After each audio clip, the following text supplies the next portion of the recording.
கனா TV Tamil நேயர்களுக்கு வணக்கம். இன்றைக்கி நம்ம எங்கே இருக்கோம் அப்படின்னா, சிதம்பரத்துக்கு பக்கத்தில் இருக்கக்கூடிய தில்லைவடங்குன்ற கிராமத்தில் தான் இருக்கோம். இந்த கிராமத்தில் வந்து அண்ணன் வந்து புகழ்பெற்ற ஒரு மனிதர். அவரை சந்திக்கிறதுக்காக அங்கே வந்திருக்கிறோம் நம்ம. அண்ணா வணக்கண்ணே. வணக்கம் சொல்லுங்க. வணக்கண்ணே. என்னண்ணா இதெல்லாம் வந்து மிகப்பெரிய ஒரு விளைநிலங்களாக இருக்குது, ஏன்னா அப்படி இருக்குது?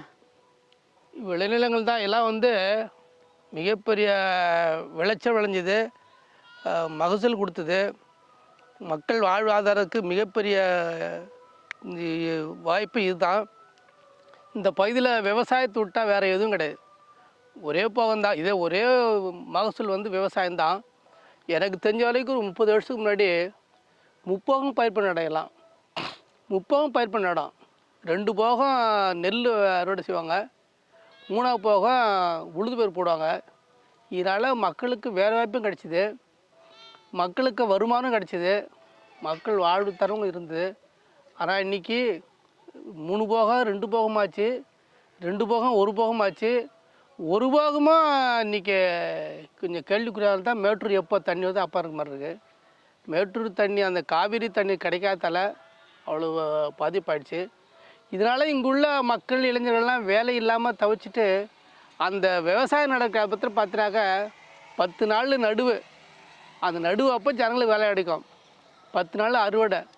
அந்த அறுவடை கூட இப்போ எல்லாம் எந்திரம் ஆயிடுச்சு.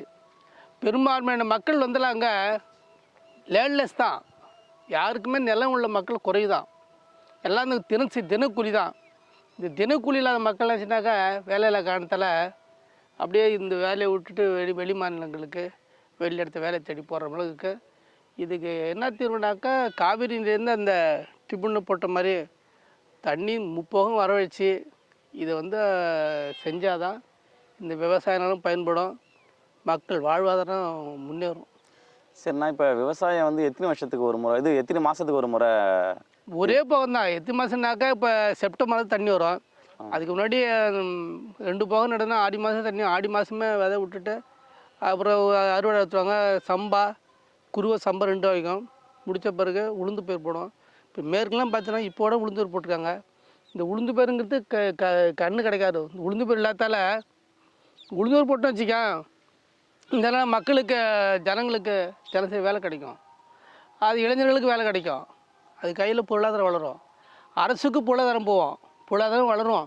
இதனால் தொழில் பெருகும், எவ்வளோ இருக்கும், எதுவுமேலாம் முடங்கிருக்கு அப்படியே. அப்போ விளைநிலங்கள் இப்போ நடுகாலங்கள் இல்லாத காலகட்டங்களில் இந்த மக்களுக்கான வாழ்வாதாரம் எப்படின்னா, அவங்க என்ன பண்ணுறாங்க, என்ன மாதிரியான தினசரி அவங்களுடைய வாழ்வாதாரம் என்ன, எதை வச்சு தான் அவங்க பிழைச்சிட்டு இருக்காங்க? வேறு எந்த பழப்பு இல்லை, ஏதோ ஒரு பழப்பு இருக்குல்லண்ணா. பழப்பு இருக்குன்னா என்னக்கா, இப்படி இந்த இப்போ விவசாயத்தை நம்பி இருந்தாங்க, விவசாயம் கிடைக்காதால என்ன இதை விட்டு நினச்சிடறாங்க, நகர்ப்புறத்தில் போயிட்டு இந்த டவுனில் போயிட்டு இந்த கடைகள்லையா மற்ற ஏதோ வேலை செஞ்சு தான் கடைகளில் மற்ற இந்த தினசரி வேலை ஜெயித்து தர, மற்றபடி பெரிய ஒன்றும் வேலை ஒன்றும் ஜனங்களுக்கு கிடைக்கல. ஒன்றும் எல்லாம் குழுவுக்கு வாங்கிட்டு இருக்கோம், அந்த குழு அடைக்கிறதுக்கே ஜனங்கள் எல்லாம் வேலை தேடி ஓடிட்டுருக்கோம், இளைஞர்களுக்கு வேலை இல்லை. இப்போ இப்போ இந்த மக்களுக்கு வந்து பார்த்தீங்கன்னா, நீங்கள் அரசாங்கம் ஏகப்பட்ட நலத்திட்டங்கள்லாம் செஞ்சிட்ருக்காங்கண்ணா. இந்த எம்எஸ்எம்இன்ற ஒரு எம்எஸ்எம்இ இருக்குது, எஸ்சிஎஸ்டி மக்களுக்கு எம்எஸ்எம்இ ஹப் ஆஃபீஸ்னு ஒன்று இருக்குது. அவங்க அதை அதை அதை பயன்படலாமே, அதை வச்சு சிறு குறு தொழிலை வந்து வளர்ச்சி அடைவதற்கான சொன்ன மாதிரி இந்த பகுதி பெரும்பாலும் பின்தங்கப்பட்ட பகுதி தான், பொருளாதாரத்துலேயும் பின்பக்கப்பட்டு. நீ சொன்ன மாதிரி விவசாயத்தை நம்பியிருக்க மக்கள் விவசாயத்தில் பொய்ச்சி போனதால் ஒரே பக்கத்தில் அந்த மாதிரி சிறு சிறு அந்த தொழில் குடிசை தொழில் இருக்குல்ல, சிறு சிறு குடிசை தொழில், அது தொழில் முனைவர், அப்புறம் தொழில் பட்டிகள் அமைச்சா கூட நல்லா இருக்குது. அதுதான் இப்போ அந்த வாய்ப்புகளை ஏன் இவங்க வந்து பயன்படுத்திக்க மாட்டாங்க? ஒருவேளை அவேர்னஸ் இல்லாமல் இருக்காங்களா? அவேர்னஸாக இல்லை, மக்களுக்கு அவேர்னஸ் கொடுக்கணும். இப்போ நீங்கள் வந்து இந்த பகுதியில் வந்து அறியப்பட்ட ஒரு மிகப்பெரிய ஒரு முகமாக இருக்கிறீங்க. நீங்கள் வந்து பார்த்தீங்கன்னாக்கா மக்களுக்கு செய்யணுன்றதுல ஆர்வமாகவும், ஏதாவது பண்ணணும், எப்படியாவது பண்ணி இந்த மக்களை மேலே கொண்டு வரணும் அப்படின்ற எண்ணத்தில் வந்து பல நாள் நீங்கள் சொல்லி நானே கேள்விப்பட்டிருக்கேன். ஏன் நீங்கள் அவேர்னஸ் கொடுக்கக்கூடாது? செய்யலாம். ஆனால் தொழில் முன்னேறும் சொல்லிட்டு நாங்கள் வந்து நீங்கள் சொல்கிற மாதிரி தொழில் முன்னேற கொண்டாந்து இறக்குனா போதும், கொஞ்சம் பெரிய ஒரு இது மாதிரி நீங்கள் சொல்கிற மாதிரி அதுங்கெல்லாம் கொண்டாந்து வச்சுங்க, ஒரு தொழில் முயற்சிக்கு பயிற்சி கொடுத்து மேலே அவங்களுக்கு தொழில் முனைபுறத்துக்கு அவங்களுக்கு லோன் கொடுத்தாலும் அவங்களுக்கு ஒன்று கேப்பபிள் இருக்கணுமே. இப்போ நீங்கள் ஒரு தொழில் முனை செய்கிறீங்க, அவங்களுக்கு வாங்க இந்த தொழில் கற்றுட்டீங்க, இவங்களுக்கு வேலை கொடுன்னு சொன்னாக்கா, நீங்கள் ஒரு அடிப்படையில் இது இருக்கு முடியல, ஆதாரம் இருக்கு முடியல, பொருளாதார ஆதாரம் இருக்கு முடியல உங்களுக்கு.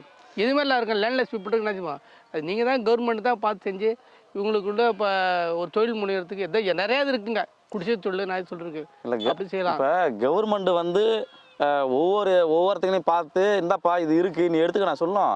அதை வந்து நம்ம தான் தேடி போயிட்டு அந்த வாய்ப்பை வந்து இங்கே இருக்கான்றதை பார்த்து நம்ம தான் தேடி பிடிச்சி அந்த வாய்ப்பை வந்து பயன்பெறணும்னா அவங்க வந்து இதை பண்ணலாம் அப்படின்ற ஒரு இதை தான் கொடுப்பாங்க. இளைஞர்களை வந்து தட்டி எழுப்ப வேண்டிய கடமையும் பொறுப்பும் உங்களை மாதிரியான ஒரு தலைவர்களுக்கு தானே இருக்குது. அதை ஏன் செய்யலாம் வேணாம் செய்யலாம். அது வேணால் நம்ம வந்து இப்போ நீ எப்படி செய்யணும்னு சொன்னால் அந்த ஐடியா கொடுத்தா கூட அதன்படி நம்ம கிராமத்தில் வேணால் மக்களுக்கு வேணால் இருக்குது. நிறையா விஷயங்கள் நலத்திட்டங்களை வந்து ஸ்டேட் கவர்மெண்ட்டும் சென்ட்ரல் கவர்மெண்ட்டுமே அலாட் பண்ணி நல்லா சப்போர்ட் பண்ணி ஹெல்ப் பண்ணிட்டு இருக்காங்க. அதுக்கு அவேர்னஸ் கொடுக்கறதுக்கான எம்எஸ்எம்இ போன்ற ஹப் ஆஃபீஸ் போன்ற எனக்கு தெரிஞ்சதை நான் சொல்கிறேன், இதை போன்ற செட்டார்லாம் இருக்குது. அதை நீங்கள் பயன்படுத்தலாமே. செய்யலாம், அப்படி செய்யலாம். என்ன அப்படி சொல்லக்கூடாது, எடுக்குங்க சென்று ஒரு திட்டமிடுங்க. நம்ம என்ன இந்த கிராமப்புறத்துக்கு செய்ய முடியும், கிராமம் செய்யறதுக்கு அதுக்கு எப்படி அவங்களுக்குன்னா அது வந்து அரசாங்கத்தில் நம்ம தனியாக செய்யலாமா? அரசாங்கத்தினுடைய நலத்திட்டங்கள் தான் அது. அந்த திட்டங்கள் இன்னுமே இங்கே தெரியாமலே இருக்கு. படித்த இளைஞர்களுக்கு வந்து பல வகையில் வந்து அந்த திட்டத்தை வந்து ஆனால் நீ சொல்கிற மாதிரி இந்த திட்டங்கள்லாம் பெரும்பான்மையான இந்த பகுதிக்கு தான் பயன்படுக இருக்கும். மற்ற பகுதியெல்லாம் ஏதோ ஒரு வேலை கிடைக்கும், இங்கே எதுவுமே கிடையாது. இதே பாரு இதை முடித்தா இதோட 6 மாதம் வரைக்கும் ஜனங்களுக்கு எந்த வேலையும் கிடையாது. 6 மாதம் வந்த பிறகு இதோட அது இப்போ வந்து எல்லாமே விதைகாலம் ஆகிடுச்சு. இப்போ மேலும் இப்போ நாற்று விட்டு நடுநாட்டில் வெள்ளம் கம்மி தான், அதுலேயும் வேலை வாய்ப்பு கம்மி தான். இந்த எம்எஸ்எம்னு என்ன பற்றி விளக்க சொல்லலாம். எம்எஸ்எம்னு என்ன, எப்படி செயல்படுத்து, எப்படி ப்ரொஜெக்ட் பண்ணுறது? ஏன்னா இப்போ எம்எஸ்எம்இன்றது வந்து பார்த்தீங்கன்னா சிறு குறு தொழில் முனைவர்களுக்கான ஊக்குவிக்கக்கூடிய கவர்மெண்டால் ஸ்டேட் கவர்மெண்ட்டு சென்ட்ரல் கவர்மெண்ட்டு போன்ற கவர்மெண்டால் இந்த மக்களுக்கு வந்து பல்வேறு விஷயங்களை வந்து அவங்க மூலியமாக நம்ம வந்து இந்த மக்களுக்கு வந்து நம்ம வந்து கொடுக்குறோம். அப்படின்னா 6 மாதத்துக்கு ஒரு முறை தான் விவசாயம், 6 மாதம் பிறகு இந்த மாதிரி காஞ்சி கிடக்கு நீங்கள் சொல்கிறீங்க. அப்போ எம்எஸ்எம்இக்குள்ளே இருக்கக்கூடிய ஹப் ஆஃபீஸு போன்றதெல்லாம் என்ன பண்ணுறாங்க அப்படின்னா அங்கே வந்து சிறு குறு குடிசை தொழிலை உண்டு பண்ணி கொடுக்கறதுக்கு ஏகப்பட்ட நலத்திட்டங்களை வந்து அவங்க வந்து உண்டு பண்ணி கொடுக்குறாங்க. அப்போ அந்த நலத்திட்டங்களை உண்டு பண்ணி கொடுக்கறதுக்கு அவங்களுடைய ஃபோன் நம்பர் எம்எஸ்எம்இன்னு அடித்தாலே நமக்கு வரும். அவங்களோட இதை பார்த்து மக்களுக்கு என்னென்னலாம் பயன்பெறலாம் அப்படின்றத நம்ம வந்து மக்களுக்கு நம்ம தெரியப்படுத்தணும், அவேர்னஸ் கொடுக்கணும். அவங்கள அழைச்சிட்டு வந்து என்னங்க பண்ணலாம், இந்த மாதிரி ஒரு நிலம் இருக்குது அப்படின்னு. இப்போ அவங்களா வந்து தேடி வந்து நம்ம ஒவ்வொருத்தனையும் தட்டி எழுப்பி வா தம்பி இதை நீ செய் தம்பி, இந்த தம்பி ஒரு 10 லட்சம் வச்சுக்க தம்பி அப்படிலாம் கொடுக்க மாட்டாங்க. வாய்ப்புகளை தேடி நம்ம ஓடணும், வாய்ப்புகளை தேடி நம்ம அலையணும். அலைஞ்சால் மட்டும்தான் நமக்கான வேலை என்ன அப்படின்னு நம்ம சூஸ் பண்ணி அதை வந்து நம்ம வந்து எடுக்கணும். அதுக்கு வந்து நீங்களாம் வந்து பார்த்தீங்கன்னாக்கா அதை நீங்கள் தெரிஞ்சுக்கிட்டு நீங்கள் வந்து இந்த மக்களுக்கு வந்து சொல்லுங்கள், இந்த மக்களுக்கு இந்த மாதிரிலாம் இருக்குன்றதை வந்து அங்கே தெரியப்படுத்துங்க. குடிசை தொழிலை நம்ம வந்து பண்ணலாம். ஒரு 10க்கு 10 இடம் இருந்தால் போதும், குடிசை தொழிலை பண்ணலாம். அவங்களே மெட்டீரியல் கொடுக்குறாங்க, அவங்களே மிஷின்லாம் சரி. அந்த குடிசை செய்கிறீங்க இப்போ அதுக்கு மட்டும் நீங்கள் இந்த செய்வதுக்குள்ளே அந்த என்ஜிஓலாம் வந்து செஞ்சாங்க. அந்த மாதிரி ஒரு 5 வருஷத்துக்கு முன்னாடி செஞ்சாங்க. அந்த ஆஃபர் நிறுவனம், சில ஹெல்ப் நிறுவனம் வந்தாங்க.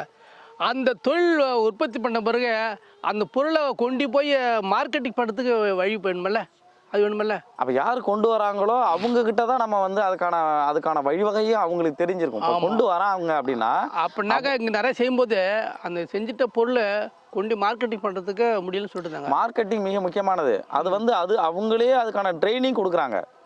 மார்க்கெட்டிங் பண்ணுறதுக்கான ட்ரைனிங்குமே அவங்களே கொடுக்குறாங்க. அதுக்கான கிளாஸே அங்கே நடந்துக்கிட்டு இருக்கு. கிண்டி போன்ற இடங்களில் எனக்கு தெரிஞ்சு அதுக்கான கிளாஸே நடந்துக்கிட்டு இருக்கு. இதை வந்து நீங்கள் தான் வந்து அதை வந்து அந்த அதிகாரிகளோட தொடர்பு கொண்டு என்ன செய்யலாம், ஏது செய்யலாம், இந்த மக்களுக்கு ஏதாவது ஒரு வாய்ப்புகளை உருவாக்கி கொடுக்கணும் அப்படின்னு நீங்கள் தான் பொறுப்பாக இந்த மக்களுக்கான தேவைகளை பூர்த்தி பண்ணக்கூடிய இடத்துல நீங்கள் இருக்கிறதால, நீங்கள் மக்களை பற்றி சிந்திக்கிறதால, எந்நேரமும் மக்களுக்கு என்ன பண்ணலாம் ஏது பண்ணலான்னு என்ன மாதிரி ஆட்களை நீங்கள் கேட்குறதால இதை நான் உங்ககிட்ட சொல்கிறேன். சரி, அப்படி செய்யலாம், அதே மாதிரி செய்யலாம். வேணால் சொல்லுங்கள். அது மாதிரி குடிசொல் செயல்படுறதுக்கு முயற்சி பண்ணலாம். அந்த மார்க்கெட்டிங் பண்ண பிறகு அந்த பொருளை அது யார் வராங்க அவங்க மூலியமாகவே உற்பத்தி பண்ணி விற்பனைக்கு செஞ்சோம்னாக்கா வாழ்க்கை பொருளாதாரம் முன்னேறும், இளைஞருக்கு வேலை வாய்ப்பும் கிடைக்கும்.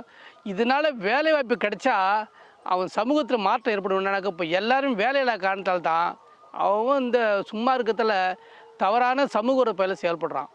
அவனுக்கு இன்றைக்கி இந்த ஒரு பொருள் வாங்கிட்டோம், இன்றைக்கி இந்த பொருளுக்கான இந்த உற்பத்தி பண்ணிட்டோம், இந்த பொருளை கொடுக்க நாளைக்கு நம்ம கடன் சுமை வருங்கும்போது அது உற்பத்தி செஞ்சு அதை கடனை அடைச்சி தனக்கு பொருளாதாரம் வரும், அவன் வாழ்வாதாரத்துக்கு வரும்போது அந்த சமூக செயலாம் அந்த போதைப் பொருளுக்கு மற்றவர்களுக்கு ஈடுபட மாட்டான். இதனால் ஒரு சமூகத்தில் மாற்றம் ஏற்படும், இளைஞர்கள் வேலைவாய்ப்பு ஏற்படும், அவன் நல்ல மனுஷன் உருவாகிறதுக்கு வாய்ப்பு இருக்குது. சரி, நல்லது.